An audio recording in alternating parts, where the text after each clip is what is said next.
सत श्री अकाल जी। स्वागत है तुहाडा पंजाबी कीड़ा नाम के यूट्यूब चैनल ते। इस चैनल ते आपां गल करदे हां उन्हां घटनावां ते जिहड़ियां दुनिया ते होईयां ने, बड़ियां ही अजीबो गरीब ते ना यकीनयोग ने, पर फिर भी वो सच ने। ते उन्हां विचों ही एक घटना अज दी जिहड़ी एक प्लेन नाल संबंधित आ, एक जहाज़ नाल। चलो दोस्तों शुरू करते हैं।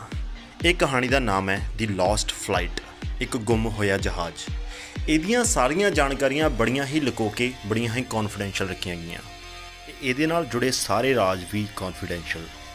ये घटना है 4 सितंबर 1954 की, जद संडियागो फ्लाइट EWA 513 वैस्ट जर्मनी के एयरपोर्ट तो 92 लोगों को लैके कैलगरी के लिए टेक ऑफ हुई सी।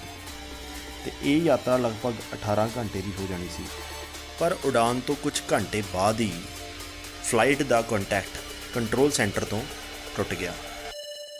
बहुत दिन बीत गए पर इस फ्लाइट का कोई पता नहीं लग्या। फिर इसका सर्च ऑपरेशन शुरू किया गया कि फ्लाइट का कुछ पता लगे, पर कुछ टाइम बाद फिर इस केस को बिल्कुल बंद कर दिता गया, इस सर्च ऑपरेशन को भी, क्योंकि किते ना किते मान लिया गया सी कि ये फ्लाइट का कोई नहीं पता लगेगा। इतने बहुत थ्योरियां ते काम किया गया, बहुत न्यूज़ लगियां, पर किसी का कोई भी आधार नहीं सी। उस तो बाद कुछ साल तक संडियागो फ्लाइट चली तो उस तो बाद वो कंपनी भी बंद हो गई।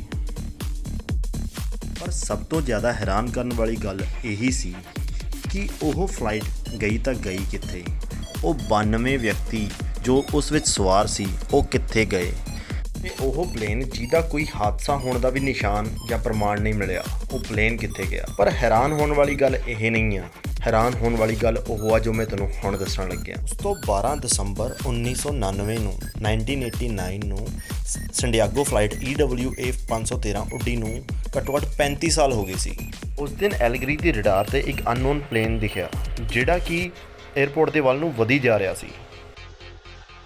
यह एयरपोर्ट ते बैठे एयरपोर्ट अधिकारी फ्लाइट के उत्ते संडियागो एयरपोर्ट लिखिया देख के एकदम ही हैरान हो गए, क्योंकि इन्हां लई हैरानी की गल ये भी सी कि बिना किसी वार्निंग तो, बिना किसी इन्फॉर्मेशन तो कोई फ्लाइट इदां किदां लैंड कर सकती है।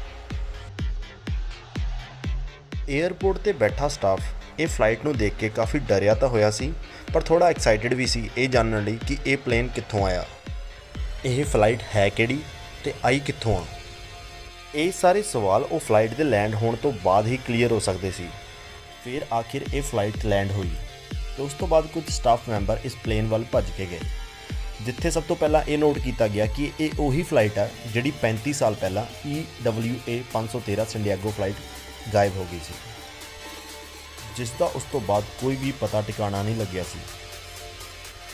किसी नूं कुछ नहीं समझ आ रहा सी कि आखिर हो की रहा है। पर यह तो सिर्फ हजे शुरुआत सी, कहानी तो अगे हजे होर भी पई सी, जो होर रहस्यमई हो रही सी। होर बहुत सारे राज खुलण वाले पए सी।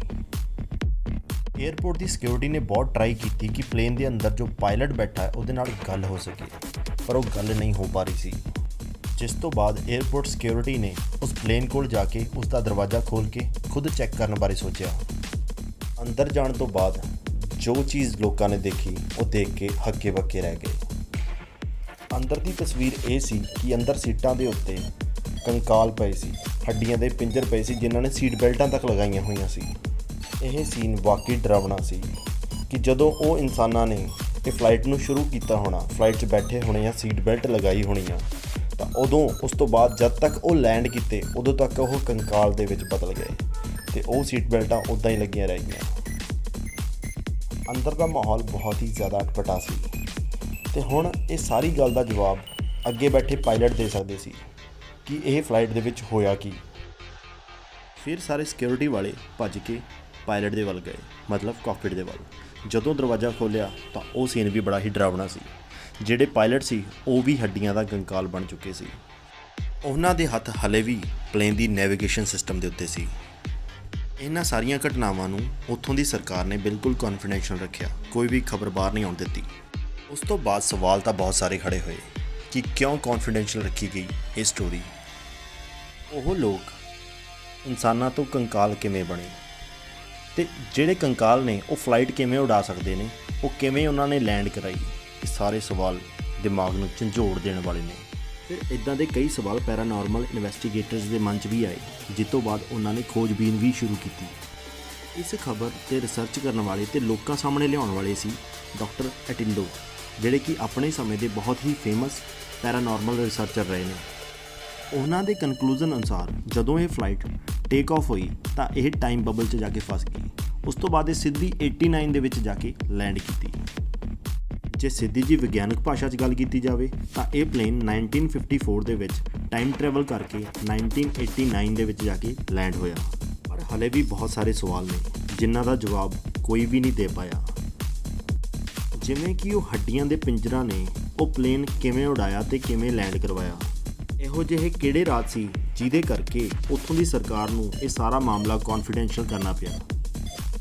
ਇਹ ਉਹ ਘਟਨਾਵਾਂ ਨੇ ਜਿਹੜੀਆਂ ਕਿ ਸਮਝ ਤੋਂ ਬਾਹਰ ਨੇ। ਫਿਰ ਵੀ ਤੁਸੀਂ ਆਪਣੀ ਰਾਏ ਕਮੈਂਟ ਦੇ ਵਿੱਚ ਜ਼ਰੂਰ ਦੱਸਿਓ ਤੇ ਆਪਾਂ ਅੱਗੇ ਵੀ ਇੱਦਾਂ ਦੀਆਂ ਘਟਨਾਵਾਂ ਦੇ ਉੱਤੇ ਵੀਡੀਓ ਲਿਆਉਂਦੇ ਰਵਾਂਗੇ ਤਾਂ ਜੋ ਤੁਹਾਨੂੰ ਵੱਧ ਤੋਂ ਵੱਧ ਜਾਣਕਾਰੀ ਮਿਲ ਸਕੇ। ਤੇ ਬਾਕੀ ਮੇਰੇ ਚੈਨਲ ਨੂੰ ਸਬਸਕ੍ਰਾਈਬ ਜ਼ਰੂਰ ਕਰਿਓ ਤੇ ਬੈਲ ਆਈਕਨ ਨੂੰ ਵੀ ਜ਼ਰੂਰ ਦਬਿਓ ਤਾਂ ਜੋ ਮੇਰੀਆਂ ਅਗਲੀਆਂ ਜਾਣਕਾਰੀਆਂ ਤੁਹਾਡੇ ਤੱਕ ਸਭ ਤੋਂ ਪਹਿਲਾਂ ਪਹੁੰਚਣ।